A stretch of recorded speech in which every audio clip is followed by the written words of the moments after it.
The best part about this is I had to film this like 5 times because I keep getting phone calls. I should put my phone in airplane mode, and if I don't answer the phone, someone barges through the door. Great, and I forget what I was talking about because I don't have a script. And I think I figured out how to keep the video from tracking my face, but if it starts jerking, I'm so sorry.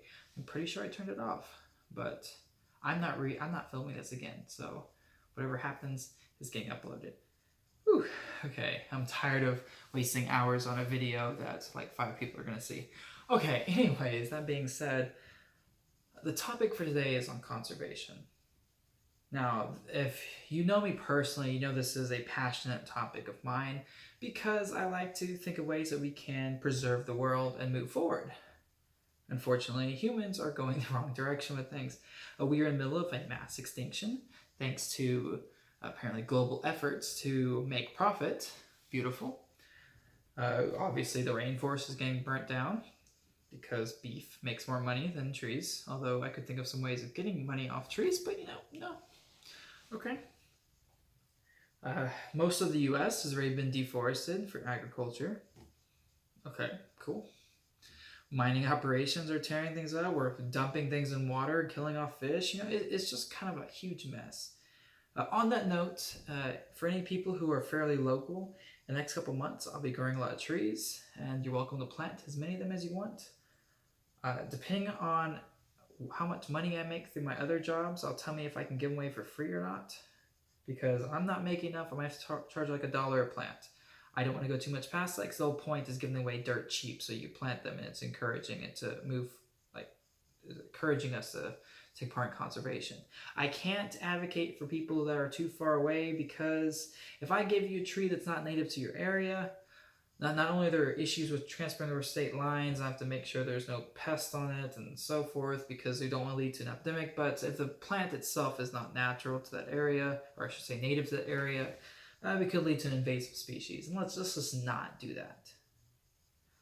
Okay, so anyways, onto this particular topic. It's not about plants, it's more about animals. Now, what inspired me for this video today, and the animals aren't my biggest cup of tea, not because there's anything wrong with them, but because I don't study them. I have a degree, it's that one right there, in horticulture because I study plants. The other one's chemistry, it's still not animals. Now, I grew up on a small ranch, we raised some cattle, plenty of dogs and cats, but that doesn't really count. It's not that much. But whatever, still excited by it. So today, animals. So I was inspired. I was inspired by one of the slideshow videos. And in this video, they were talking about zoonotic diseases, specifically reverse zoonotic diseases, where instead of us infecting instead of us getting infected by animals, we infect the animals. Yeah, so we're making them sick. Anyways, geez. It is, 1 a.m.? It is almost 1 a.m. I should not be doing this, but here we are because I can't sleep.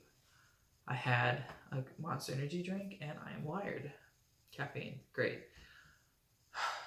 Okay, so anyways, that's what inspired me because in their video they were talking about diseases that we're giving to animals and we're making endangered animals even more endangered. Like roughly 20% of elephants have tuberculosis. Great. Now, how much of that came from us is kind of a toss-up because tuberculosis spreads so easily. There were a bunch of gorillas that apparently got disease from a tourist, and they were endangered, so that's no good. A couple of them died thanks to that disease. The swine flu is an obvious example because it switches between some birds, some pigs, and of course humans. And we just see many examples of humans passing on diseases as well as us getting diseases from animals. But it's not a one-way street. It's not just us getting sick. We get other animals sick as well. We just don't always pay attention to when an animal is sick. We just pay attention when we're sick because, we pay more attention to ourselves than others. Humans are selfish. That's just the gist of it. But this got me thinking, what can we do to boost conservation? And there's a lot of good answers out there. But there's one controversial one. Everyone knows I love talking about controversial topics. So I'm going to choose to talk about something controversial, and that is trophy hunting. Why? Because every time we have a trophy hunter the media goes crazy about them, bashes them, drags their name to the dirt, and basically their life is hell for a week until the internet forgets. Until someone decides to repost about it a year later, and then it comes back up. And then just kind of rinse and repeat. So, in most cases, as long as the government is not corrupt, whenever you do trophy hunting, the money you spend to hunt that animal goes towards that conservation group. It can acquire more land, it can build water reservoirs, it can set up infrastructure to have more tourists come in, which can generate more revenue. They can buy animals back from zoos. They can hire more security to keep down poachers. They can hire vets to take care of the animals they have. They can offer food when need be, when conditions are bad, and so forth. There is a high potential that the money that you put in when you do trophy hunting could be used towards something good. But the government's corrupt. Guess what? That money is never going to show up in that conservation. It's going to go somewhere else. It's going to be used for who knows what. I'm not going to get involved with that one. But stuff like that does happen, unfortunately. So, I mean, trophy hunting does have a purpose, and it can be beneficial. So I thought that was pretty interesting to see that. Now, there are some flip sides of that. Of course, killing means you're still killing, and that raises its own ethical dilemmas. I do not like people hunting for sport. I think it's best when we hunt because we want to provide some kind of need for people. Like when I was younger, I used to hunt deer because they were bountiful and we needed meat. So be it. But I ended up not needing as much in the future, so I don't hunt as much. I mean, it's just how that works. I don't want to hunt for sport. It does not interest me. I used to fish a lot too. Now I love fish. I love eating fish. So I guess it doesn't really count. But whenever I don't need fish, I don't have a need to go find fish because, I only hunt when I need it. Now, of course, people can argue stockpiling, so whatever. But hunting for sport doesn't accomplish anything. A lot of people over the years have taken pictures of animals they killed, and that's it. Sometimes they'll take the pelts and they'll get them. They'll take them to a taxidermist and they'll hang them up somewhere in their house. Sure, I guess. But the meat's still wasted. So, I mean, the animal's life was just there for you to have a trophy, which I'm not okay with ethically. But financially, it could be a good decision towards these refuges. Refuge. Yeah, refuge, there's a word. I don't have a degree up there that has anything to do with language. And again, not with animals.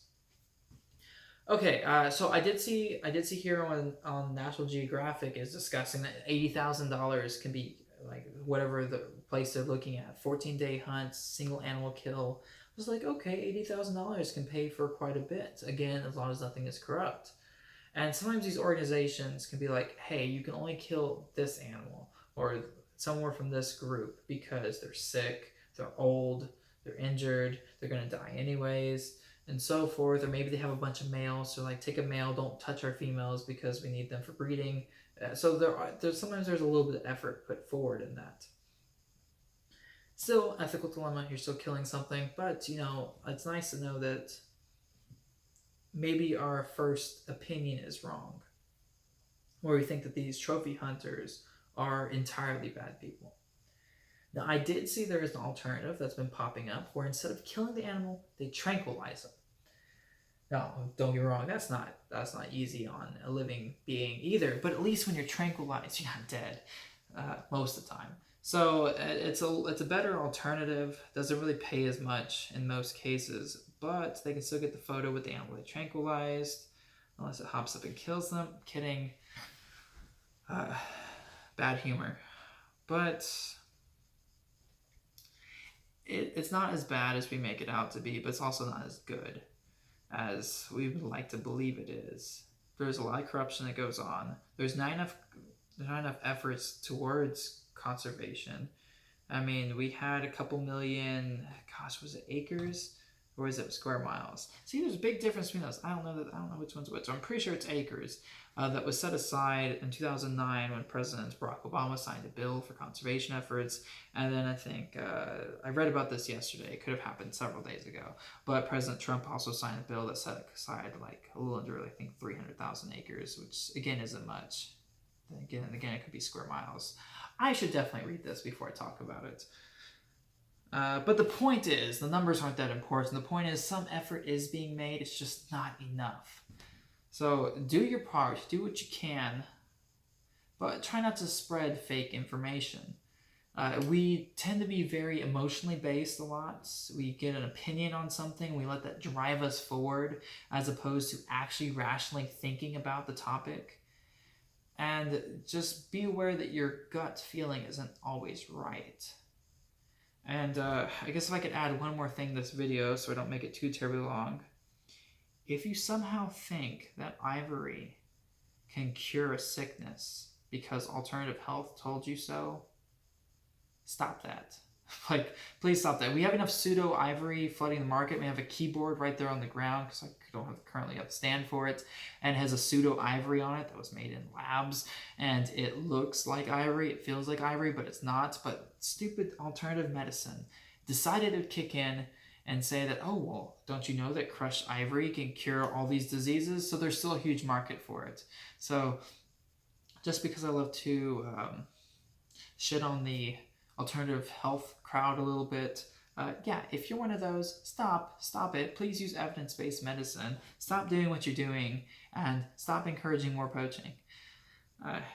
You are making the situation worse. Anyways, to end this caffeine-induced rant, y'all have a good night or a good day or whenever y'all watch this video. I mean, whatever. Enjoy your day. Hopefully I don't make another video tonight, but caffeine is caffeine, and this is fantastic. See you guys around.